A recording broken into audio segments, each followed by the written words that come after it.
My fiancé dumped me a week before our wedding for someone more stable and stole my $50,000 venue deposit. They thought I'd just disappear. But I bought the building next door, and on their wedding day, I used their own words to give them the reception they deserved. This is where the story truly begins, and you won't want to miss what happens. Make sure you're subscribed to see it through to the end. We're always curious. Where in the world are you all watching from today? Let us know in the comments. The betrayal didn't arrive with a scream. It arrived with a whisper. I was sick, not just emotionally, but physically deeply sick. I was curled up on our sofa, buried under a quilt, with a fever that had blurred the edges of the room for 2 days straight. The coffee table was a graveyard of used tissues and half-empty mugs of tea. Our wedding was 9 days away. 9 days.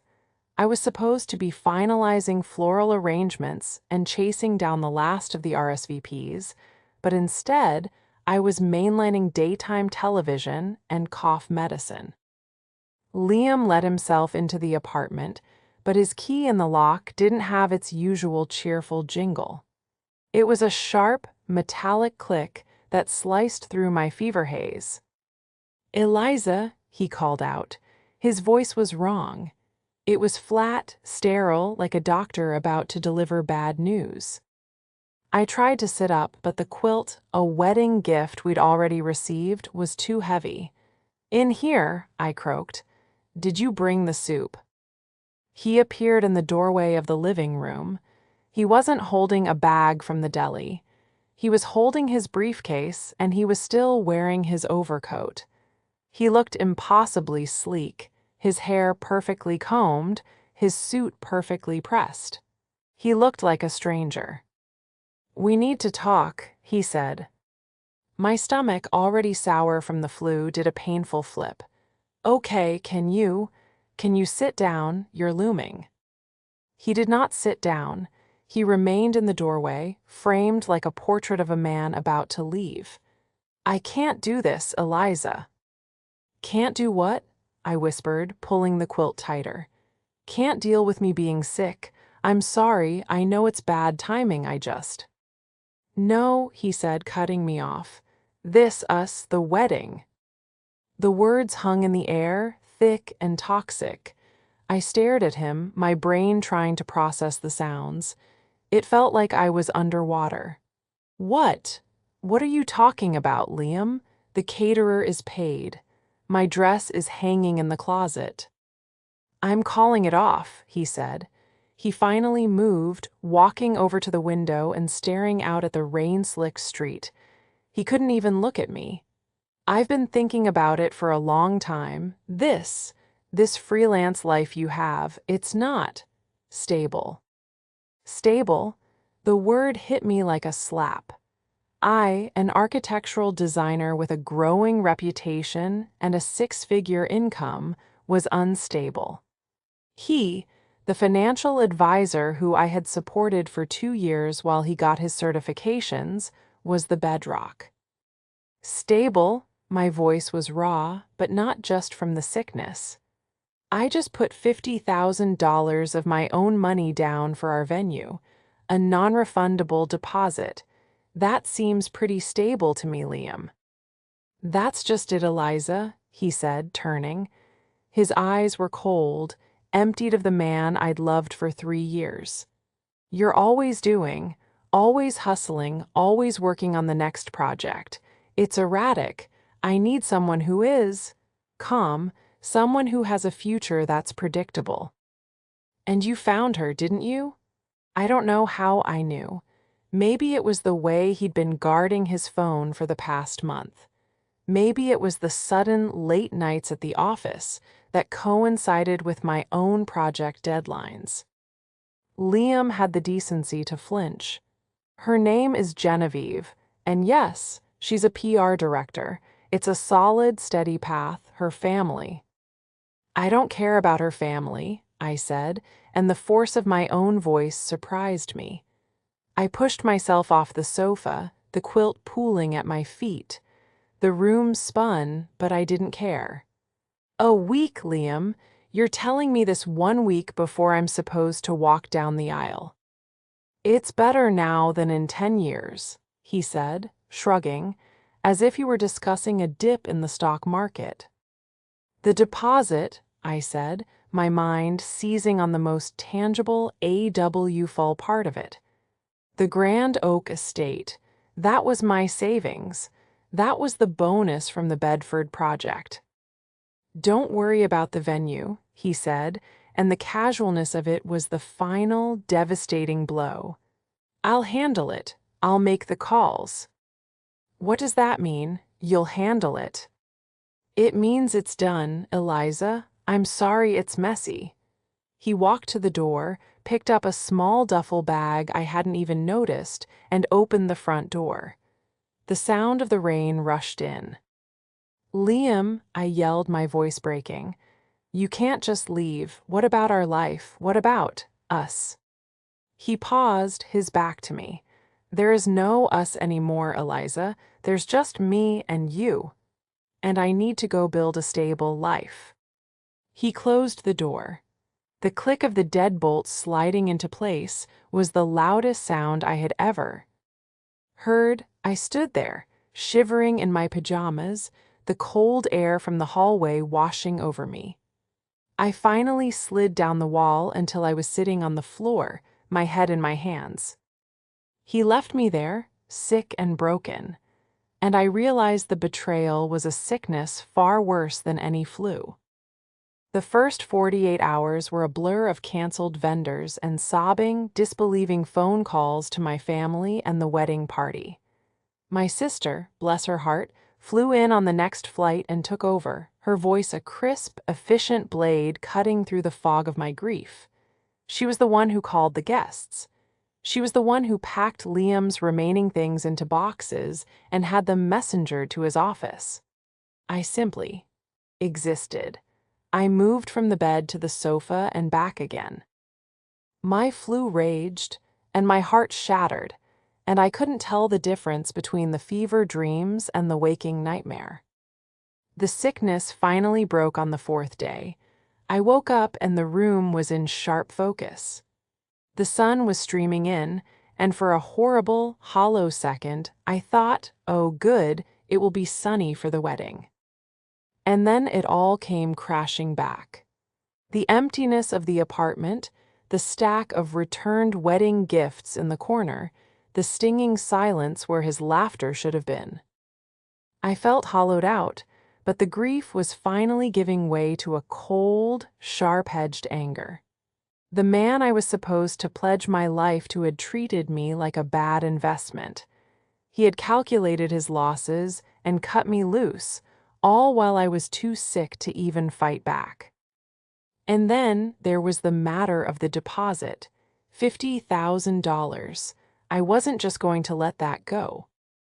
I pulled myself to my laptop, my hands still trembling slightly.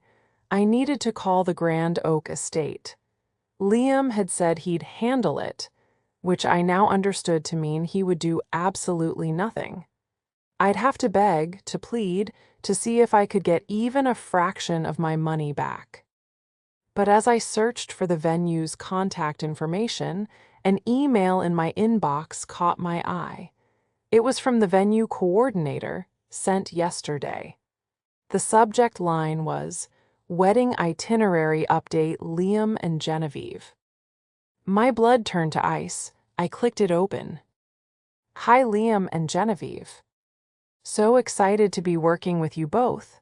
Per our phone call, I've successfully moved your date. We were able to transfer the full deposit and all vendor agreements to your new date in 3 months. So lucky we had that opening. Attached is the updated contract for your review. Please have it signed by the end of the week. See you in September. Best, Margaret. I read it once, twice, 3 times. He didn't just cancel the venue. He kept it. He kept my $50,000 deposit, my carefully selected caterer, my floral design, and simply swapped me out for his new, stable model. He was marrying another woman at the wedding I had designed, paid for with my money. The sheer audacity of it was breathtaking. It was a heist, a cold, calculated financial gut punch. I picked up my phone. My hands were perfectly steady now. The fever was gone, replaced by something glacial. I dialed his number. He picked up on the third ring. "Eliza," his voice was wary. "You're marrying her at the Grand Oak. It wasn't a question." There was a pause. Yes, it made sense. The deposit was non-refundable. It seemed like a waste to just let it go. A waste? I nearly choked on the word. It was my money, Liam, my bonus you're stealing from me. "Don't be dramatic, Eliza," he said, and his tone was so condescending it made my skin crawl. "Consider it a parting gift, an uncoupling fee. I'm building a stable life now. Genevieve understands that. We're moving forward, and frankly, this is just cleaner." Cleaner? I was standing now, pacing the living room. "You stole $50,000 from me. There is nothing clean about this. You send me that money by the end of the day, or I'm calling a lawyer." He laughed. It was a short, sharp, ugly sound. "A lawyer? On what grounds that What? Changed my mind. The contract was in my name, too. It's our shared asset." It wasn't a shared asset. It came from my bank account. I have the transfer records. "Good luck with that, Eliza," he said. "It'll be your unstable, freelance income against my word as a financial advisor. Who do you think they'll believe? Just let it go. Move on. It's what adults do." He hung up. I stared at the black screen of my phone. The rage was so pure, so potent, it burned away the last vestiges of my sorrow. He was right about one thing. He was a financial advisor. He understood assets and contracts and loopholes. But he had forgotten one crucial thing. I was an architectural designer. He should have known better than to underestimate an asset. And he had forgotten that I knew everything about the asset he was planning to get married in. Liam and I weren't a whirlwind romance. We were a slow burn, or so ID thought. We met at a mutual friend's barbecue, and he'd seemed so different from the artists and contractors I usually dated. He was quiet, steady, and ambitious. He wore a suit, he had a 5-year plan, and he talked about a future that felt solid. I, with my chaotic deadlines, my sawdust-covered boots, and my income that swung wildly from project to project, found his predictability comforting. For the first 2 years, I was his biggest cheerleader. He was studying for his Series 7 exam, then his CFP certification, all while working a junior analyst job that he hated. I was the one who paid for our dinners out when his base salary was barely covering his rent. I was the one who bought him the expensive suit for his big interview, the one that landed him the job at the prestigious financial firm. I never minded. We were a team. My successes were his were mine. When I landed the Bedford project, a massive historic renovation, the bonus was substantial. And the first thing I did, I booked the Grand Oak Estate. It was my dream venue, an old 1920s bank building converted into a stunning event space, all marble columns and soaring 30-foot-high gilded ceilings. Liam had found it a little ostentatious, but he'd smiled when he saw my face. "If it makes you happy, Eliza, let's do it," he'd said. So I'd signed the contract and transferred the deposit from my business account. It was my gift to us.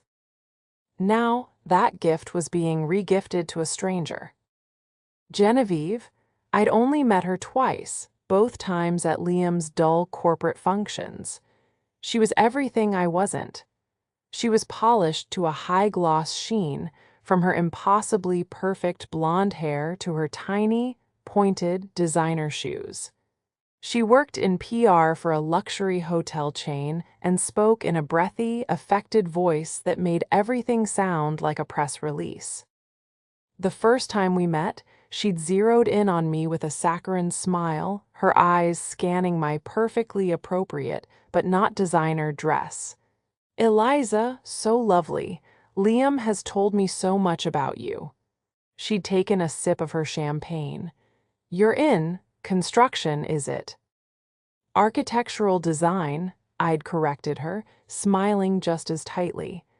"I specialize in historic renovations." "Oh, how quaint," she'd breathed. "Is that very steady?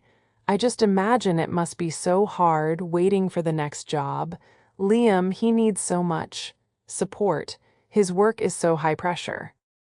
I had laughed it off, but the comment had burrowed under my skin. Liam, standing beside her, had just given an awkward chuckle and changed the subject. I saw it now, of course. That had been the opening salvo. She had seen my life, my career, my independence, and labeled it unstable to make her own, steady 9-to-5 seem superior. She wasn't just his new fiancée, she was the co-author of this entire narrative. She had painted me as a liability, so she could present herself as the ultimate blue-chip stock.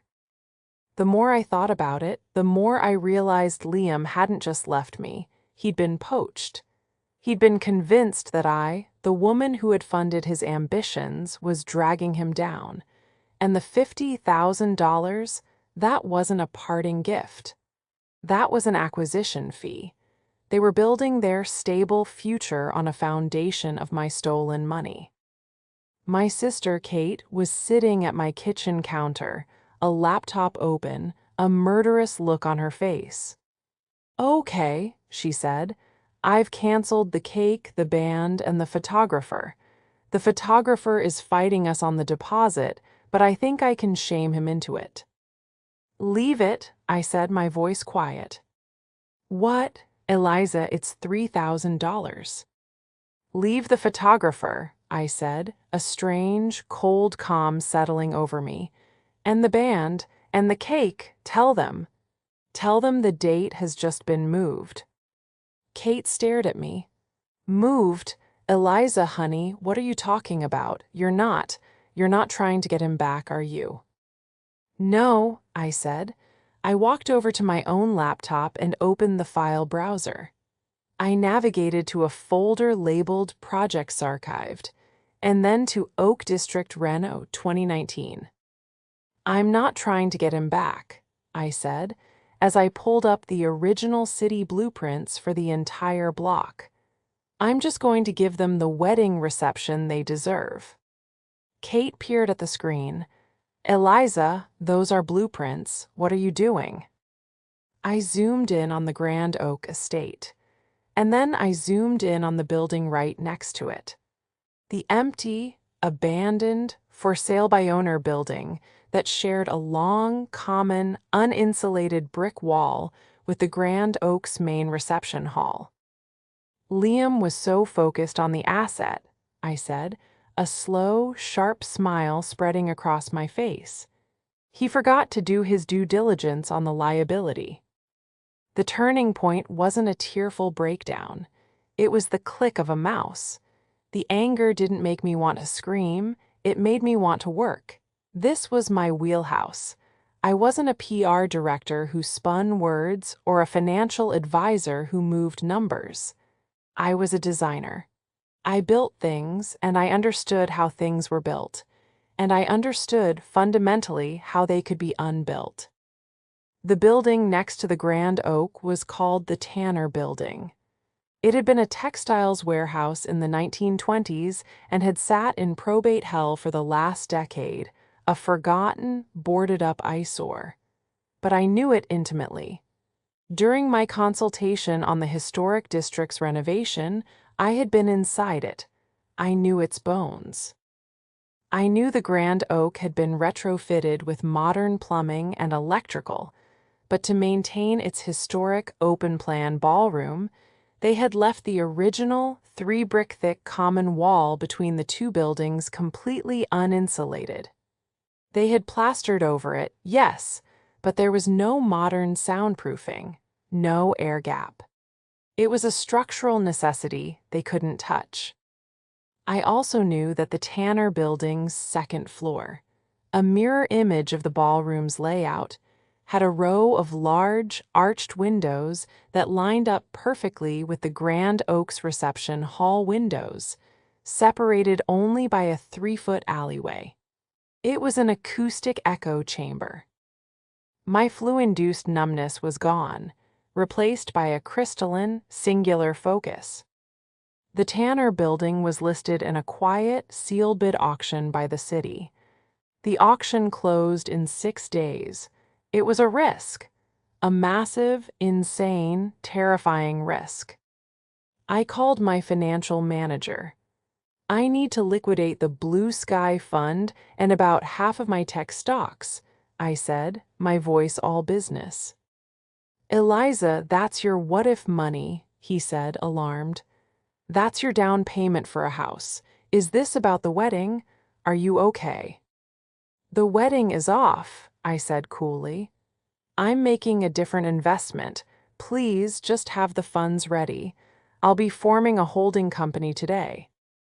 Within 24 hours, Vance Design Holdings, LLC, was a legal entity.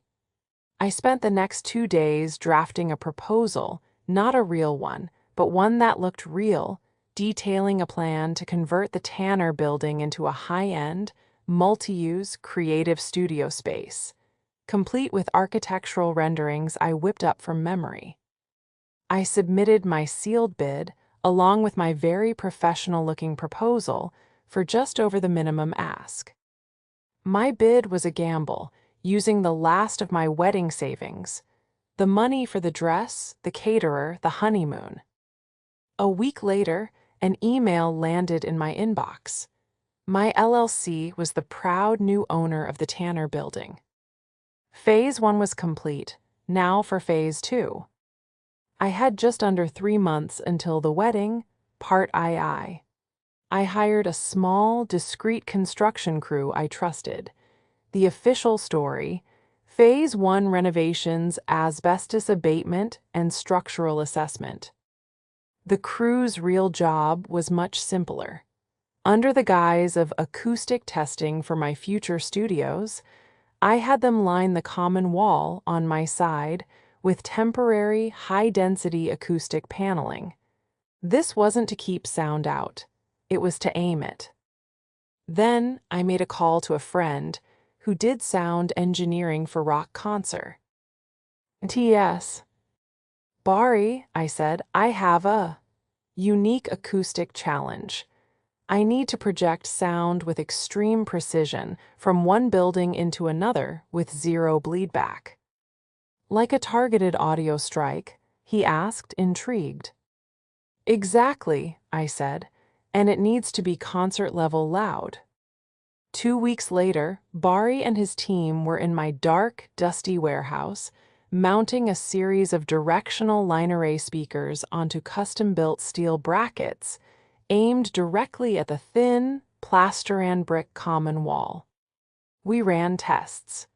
We played classical music, and Bari stood in the alleyway with a sound meter. Holy cow, Eliza, he yelled over the violins. You can't hear a thing out here, but the wall itself is vibrating like a drum. Whatever's on the other side of that, they're gonna feel it in their teeth. The trap was built. Now I needed the ammunition. This was the easiest and most painful part of the plan. I opened my cloud storage, my digital vault of the last 3 years, and I found the voicemails. My phone, perpetually low on storage, automatically backed them all up. I had hundreds. I spent an entire night listening to them, the ghost of the man I loved filling my empty apartment. There was the one from 6 months ago, after I'd landed the Bedford project. Babe, I know my parents give you a hard time about your job, but you're the most brilliant woman I know. That bonus you got, using it for the deposit, that's, I love you. And the one from the day I officially booked the Grand Oak. Eliza, you're amazing. You did it. You got the Grand Oak. Thank you. Thank you for paying for it, my love. This is our dream, and you made it happen. I can't wait to marry you there. My finger hovered over the delete button. The grief was still there, a dull ache behind my ribs, but the cold, hard anger was stronger. He had used my love and my success as a stepping stone. He and Genevieve wanted a stable future. I would give them one, built on the unshakable foundation of their own lies. I downloaded the audio files. I opened my audio editing software. And then I pulled up my bank records. I took a screenshot of the $50,000 transfer and I ran it through a text-to-speech generator. Bank transaction. Date October 12 th. Amount $50,000.00. From VANCE Design LLC to the Grand Oak Estate. Memo, wedding deposit. I layered the tracks, the loving voicemails, the cold, hard digital proof. I saved the file, labeling it simply, the reception playlist. With the plan in motion, a strange sense of calm settled over me. I had a deadline. I had a project. My grief had been channeled into schematics and sound pressure levels. I was back in my element. I even started taking on small client meetings again. My renovation at the Tanner Building was the perfect cover story. I was the ambitious, unstable freelance designer, already pouring her energy into a new project. The confrontation I'd been bracing for happened, as it always does, when I least expected it. I was at a high-end kitchen supply store, picking out fixtures for an actual client. I was comparing two brushed gold faucets when I heard a voice that made my blood run cold. "Oh my God, Eliza." I turned. There they were, Liam and Genevieve. They were holding a scanner gun. They were registering for wedding gifts. My stomach churned. Genevieve's smile was a work of art, a masterpiece of condescending pity. "Eliza, darling, so good to see you. Up and about," she cooed, as if I'd been in mourning. "We're just, well, you know," she giggled and held up the scanner. Liam looked like he'd seen a ghost. He was paler than I'd ever seen him, his eyes darting between me and the exit. "Eliza, hi, how are you?" "I'm fine, Liam," I said, my voice surprisingly even. I turned my gaze to Genevieve. "Congratulations. I was so sorry to hear my wedding was canceled." Genevieve's smile faltered, her perfectly manicured hand tightening on the scanner. "Well, our wedding is just going to be perfect. We were so lucky Liam managed to save the deposit on that gorgeous venue. He's just so clever with finances." "He is," I agreed, nodding slowly. "A real wizard with other people's money." Liam's face flushed a dark, ugly red. "Eliza, not here." "Don't what, Liam?" I asked, matching Genevieve's sweet, saccharine tone. "Don't talk, you're right. We should all be more like you and just send a text." I'd found out later he'd broken up with his previous girlfriend via email. He'd upgraded to an in-person dumping for me, but only just. "Now listen," Genevieve said, stepping forward, her PR mode kicking in. She was clearly used to handling difficult situations. "There is no need for this hostility. We understand you're hurt, but these things happen. People outgrow each other. Liam just needed something more secure. We're building a real future." "A future," I repeated. "That's wonderful, and you're building it on a, shall we say, eriged foundation." Liam finally found his voice, and it was sharp. "What do you want, Eliza?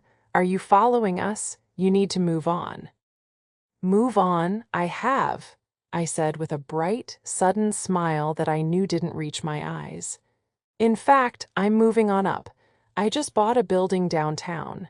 You know, using that unstable income you were so worried about. I'm converting it into my new studio." I saw the flicker of confusion, then calculation, in Liam's eyes. He knew my finances. He knew I didn't have buy a building money just lying around, unless I'd liquidated everything.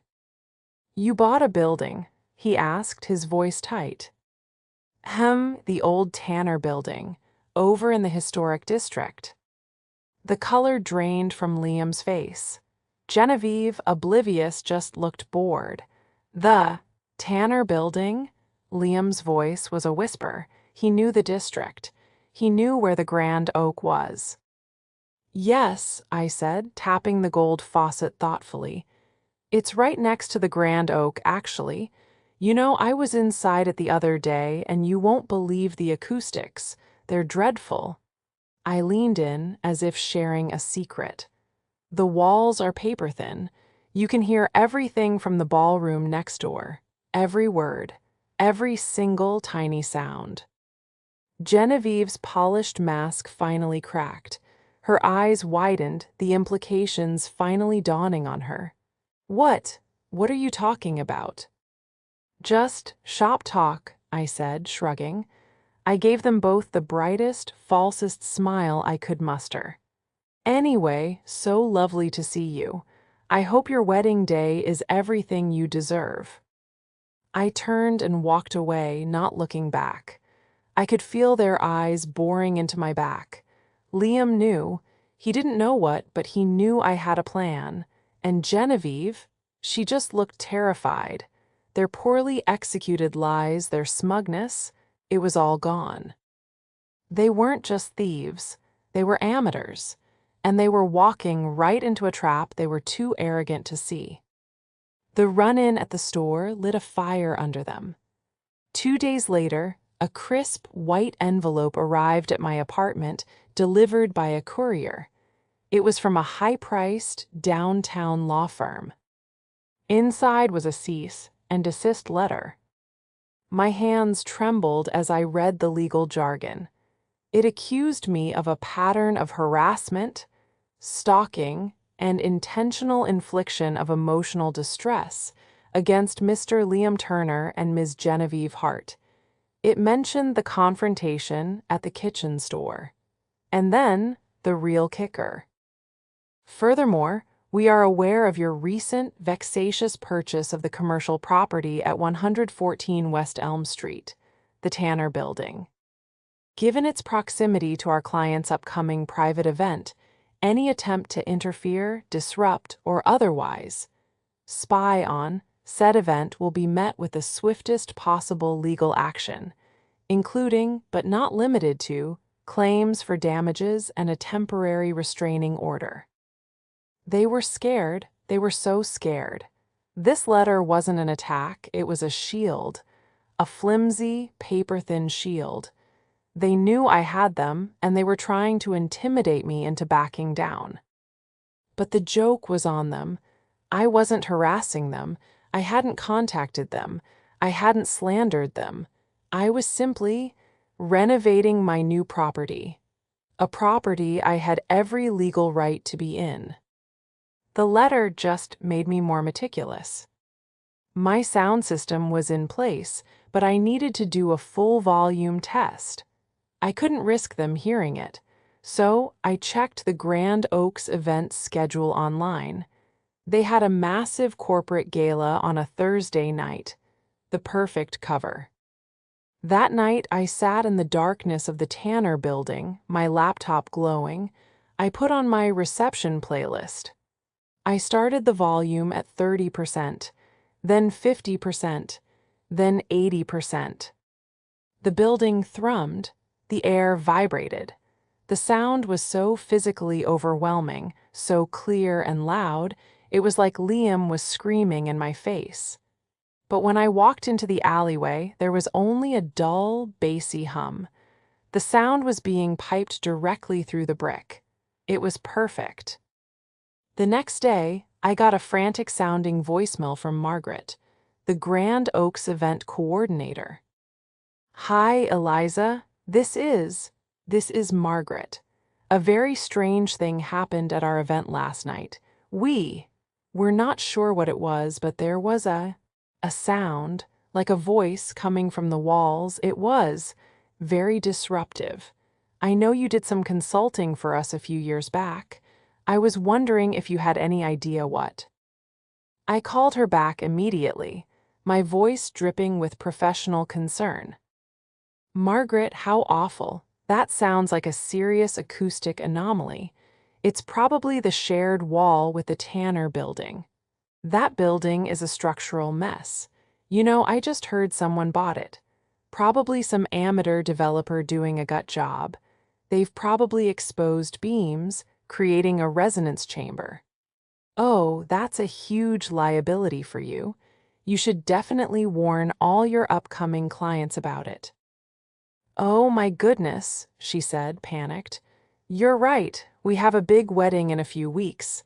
I'll have to let them know the ballroom might be compromised." I hung up, a cold, satisfied smile on my face. Now, not only were Liam and Genevieve terrified of me, but their own venue coordinator was about to warn them that their wedding might be ruined by construction noise. Their stable day was suddenly looking very shaky. The final piece of the puzzle fell into place a week before their wedding. I was compiling my audio files, doing a final mix, when I saw a file I'd overlooked. It wasn't a voicemail, it was a video. It was from our engagement party almost a year ago. My sister had filmed it. It was Liam, standing on a chair, a glass of champagne in his hand, giving a speech. He was flushed, happy, and so in love. "And I know you all know this," he was saying, his voice thick with emotion, "but none of this would be possible without Eliza. She is the most brilliant, most driven, most incredible woman I have ever met. She just paid the entire deposit for the Grand Oak with her own money. I am the luckiest man in the world. To Eliza." I stared at the screen, my heart pounding. This wasn't just a private voicemail. This was a public declaration. In front of 50 of our closest friends and family, many of whom I knew were also invited to this new wedding. I exported the audio. I added it to the playlist. The case wasn't just built. It was ironclad. The lawyer's letter, the venue's panic, their own arrogant attempts to silence me, it all just confirmed I had them. They were trapped, and they didn't even know where the walls were. The wedding day arrived. It was a perfect, crisp September afternoon, the kind of day photographers dream of. I, on the other hand, was dressed in all black, sitting on a stool in the cavernous, dark expanse of the Tanner Building's second floor. I had my laptop, the high-fidelity soundboard, and a pair of binoculars. I was perched at one of the arched windows overlooking the 3-foot alleyway. Through the identical window on the other side, I had a perfect, unobstructed view of the Grand Oaks main reception hall. I watched the guests arrive. I saw my old college friends who had clearly been fed a one-sided story looking somber and awkward. I saw Liam's parents beaming with pride. And then I saw Genevieve's family. They were a lot. They looked like old money, all stiff spines and expensive, understated silk. They surveyed the room with an air of proprietary approval. This was a merger, not a marriage. The ceremony itself was held in the courtyard. I couldn't hear it, and I didn't care to. I waited. Around 5:30 p.m., the guests began to filter into the reception hall for the second part of the event, the vows, the dinner, and the reception. This was a detail I had planned. I'd wanted the drama of the soaring, gilded ceilings as we said our vows. How generous of Genevieve to agree. The string quartet played. The guests took their seats. Liam and Genevieve stood at the altar, which was bathed in the warm glow of 100 candles. Through the binoculars, I could see the sweat glistening on Liam's forehead. He kept glancing, almost imperceptibly, at the long, plaster wall to his left, my wall. The officiant spoke, his voice too low to hear, but I knew the script by heart. I waited. Then Liam took Genevieve's hands. He began to speak. I couldn't hear him, but I saw his lips move. I saw him smile, a tight, practiced smile. I saw Genevieve's eyes glitter. This was it.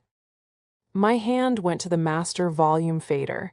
I took a deep breath, and I pressed play. For a split second, nothing. Then the first audio file hit. It wasn't a whisper. It was a physical force.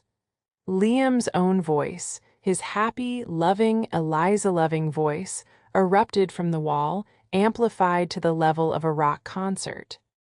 I am the luckiest man in the world. His voice boomed, rattling the champagne flutes on the tables. The guests gasped, a collective, sharp intake of breath. The string quartet screeched to a halt. Genevieve's head snapped toward the wall, her face a mask of confusion. Liam froze, his skin a ghastly, waxy white. His voice continued, bouncing off the marble. And I know you all know this, but none of this would be possible without Eliza. She just paid the entire deposit for the Grand Oak, with her own money, to Eliza. There was a wave of screaming. People were standing up, knocking over chairs. I saw Genevieve's father, a formidable-looking man, staring at Liam with a look of pure, murderous rage. Then the track changed. The giddy, loving Liam was gone. A new, more intimate voice filled the room. Eliza, you're amazing. You did it. You got the Grand Oak. Thank you for paying for it, my love. What is this? Genevieve shrieked, her voice finally audible over the chaos. She was backing away from Liam. What is he talking about? Pay for it. Liam was stammering, holding his hands up. It's nothing, it's a trick, it's her. He pointed wildly at the solid, immovable plaster wall. The final track hit, the most brutal of all. The cold, clear, text-to-speech voice that cut through the human panic like a scalpel. Bank transaction. Date, October 12 th. Amount, $50,000.00. From VANCE Design LLC to the Grand Oak Estate. Memo, wedding deposit. That was the kill shot. The room exploded. Genevieve's father marched up to the altar and got right in Liam's face, jabbing a finger at his chest. I saw my old college friends, their faces a perfect, beautiful mix of horror and dawning comprehension, pulling out their phones to record. Genevieve, her illusion of a stable future crumbling around her, let out a sound I will never forget, a high-pitched wail of pure, unfiltered rage. She grabbed the champagne flute from the officiant's table and hurled it at Liam. You told me your parents paid for this, she screamed, the words clear as day. You liar, you fraud. Liam just stood there, drenched in champagne, his reputation, his career, and his new life imploding in real time. From my dark, quiet perch next door, I watched the chaos unfold for another minute. I watched Genevieve's mother, horrified, trying to usher her screaming daughter out of the room. I watched Liam, alone at the altar, his face buried in his hands. And then, very calmly, I faded the volume down. I shut down the soundboard. I closed my laptop. I walked over to the windows, and one by one I closed them, shutting out the faint, remaining sounds of their panic. The show was over. I didn't stick around. I packed up my equipment, locked the Tanner building, and went home to my own, blessedly quiet apartment. I ran a bath, poured a glass of wine, and turned off my phone. For the first time in 3 months, I slept without dreaming. The fallout was, as my sister Kate gleefully described it, biblical. The wedding, of course, was over before the appetizers were served. Genevieve and her family had apparently left the Grand Oak immediately, leaving Liam alone to face a room full of bewildered and furious guests. The gossip spread like wildfire.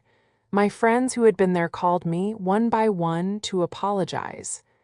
"Eliza, we had no idea," my old roommate, Sarah, said, her voice full of shame. "He told us you had a breakdown and that you'd graciously let him keep the venue as a kindness. Oh God, Eliza, that was incredible." But the real consequences were far more satisfying than social humiliation. Genevieve's father, it turned out, was not just old money. He was the head of a private equity firm and a man who did not suffer fools, especially fools who tried to marry into his family under false pretenses. About a week after the reception, I received a check in the mail. It was from Genevieve's father's law firm. It was for $50,000. The memo line simply read, "Reimbursement." He had paid me back my deposit, but he wasn't doing it out of kindness. He was doing it, as I later learned, as a prelude to his own lawsuit. He was suing Liam for fraud and for the entire cost of the disastrous wedding, the flowers, the food, the custom-made dress, all of it. Liam's life unraveled with astonishing speed. The financial firm he worked for, which built its entire reputation on trust and stability, fired him the moment the story went public, thanks to a few anonymous tips to local gossip blogs, courtesy of Kate. He was a financial advisor who had been publicly exposed for financial fraud against his own fiancée. He was untouchable. Genevieve, naturally, disappeared from his life. Their stable future was a catastrophic loss. As for me, my reconciliation wasn't with a person, it was with myself. I had taken my deepest wound and, using the very skills Liam and Genevieve had derided as unstable, I had turned it into a victory. I had reclaimed my money, my dignity, and my power. And my project was just getting started. The historic district was, as I'd gambled, in the middle of a massive resurgence. The city had just approved a new high-end condo development 3 blocks over. My vexatious purchase of the Tanner building was suddenly the hottest commercial property on the market.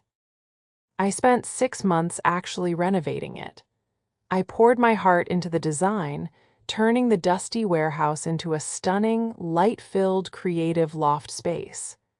The acoustic anomaly on the common wall was, of course, fixed with permanent, high-end, studio-grade soundproofing. I put the building on the market. It sold in a bidding war for nearly triple what I had paid for it.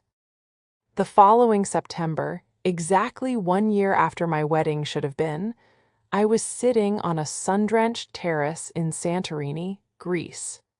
It was the honeymoon I had originally planned, the one I was supposed to be on with Liam. But I was alone, and I had never been happier. I raised my glass of wine to the sparkling Aegean Sea.